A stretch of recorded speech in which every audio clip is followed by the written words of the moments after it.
Hey everyone, Chris here from Videomaker, and today let's talk about how to choose an interchangeable lens camera. Today, we're going to guide you on how to choose a camera, but we've also made a buyer's guide to help you on your journey. Click on the link below to access it. This guide is designed to steer you through this storm of indecision toward a camera that will fit your budget and needs the best. There's no perfect camera. There's no silver bullet. No matter what you buy, you're making a sacrifice. No camera will make up for a lack of skill, knowledge, or practice. Before you even consider a camera, you need to know about the features and options you require. There are many questions to address. The goal is to dismiss unnecessary features and functions. This forces you to think deeply in order to recognize the values that you place on each of your specific needs. To start, you need to know what the final resolution of your video or film needs to be.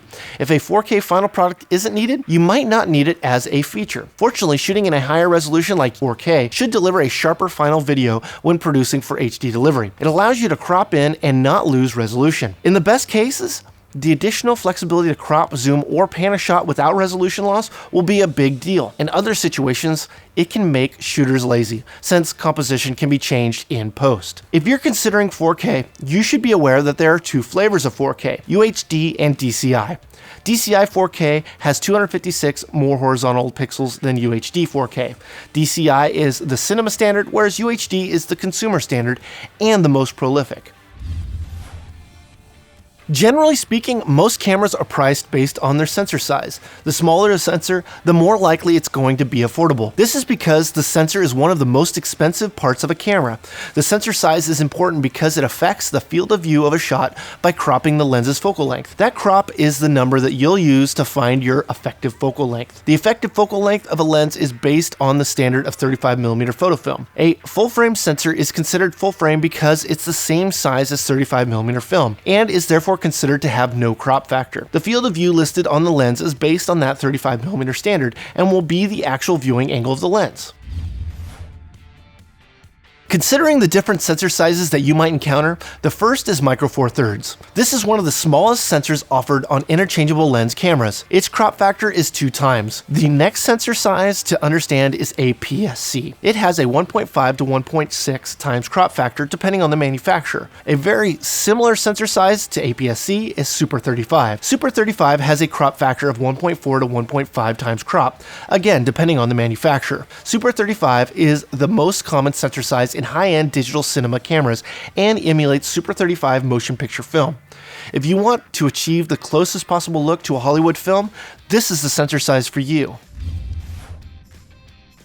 The term overcrank refers to the ability to shoot more frames per second in order to slow it down for slow motion. You should know the max frame rate the camera offers if you want to achieve glass smooth slow motion. The more frames per second it shoots, the slower the footage is when played back at more normal frame rates. Everything faster than 60 frames per second is considered good. Additionally, often not all frame rates are available in every resolution. Make sure you know what your final delivery resolution needs to be. This information will let you know if you will be able to shoot in the frame rate you want. One important feature that's not often advertised is bitrate. Bitrate is best described as the amount of data in every second of video. It determines the size of the files the camera creates.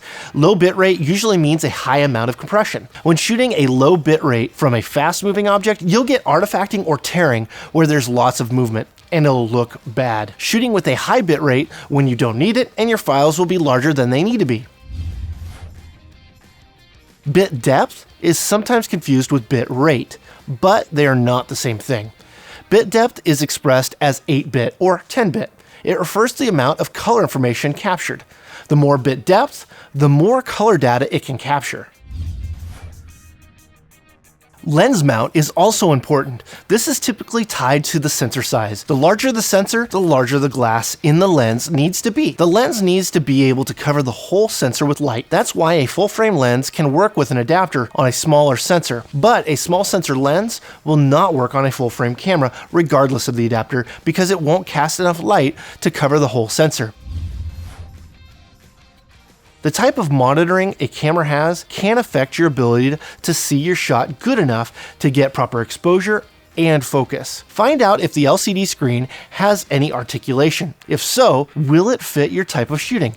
If you vlog or shoot selfies, being able to see yourself while shooting is a must, so choose a monitor that flips out and rotates 180 degrees. Some monitors are highly reflective, so you might require a tilting screen to be able to suppress unwanted glare.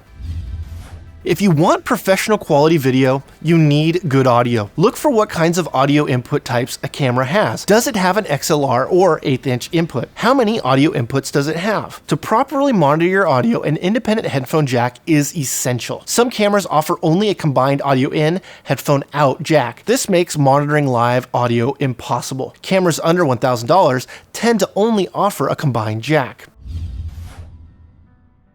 There's a wide range of weights an interchangeable lens camera can be. Smaller mirrorless cameras tend to be lightweight and don't require a heavy-duty tripod. However, if your camera is heavier than 5 pounds, making sure your tripod and other supports can handle the weight will be key. This will allow you to operate the support as it was designed. Many support systems will not function or improperly function if they're overweighted. Tripods capable of holding heavy cameras tend to come with large price tags.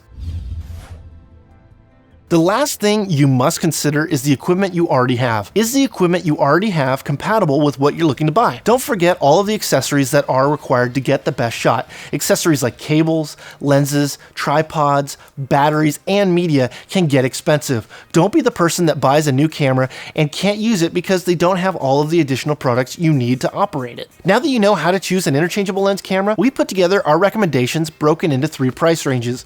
It should be more obvious that the more money you spend, the greater your expectations should be. The perfect camera for you is the one that you can afford and know how to use. Every camera on this list can be used to tell stories in a spectacular way. Sure, a red will probably look slightly better, and you may not have to work as hard to get the image where you want it, but if you are solid in your trade and you know how to tell a story, that does not matter. We are slaves to the story, not to our camera. Follow the link below to gain access to our buyer's guide, and thanks for watching.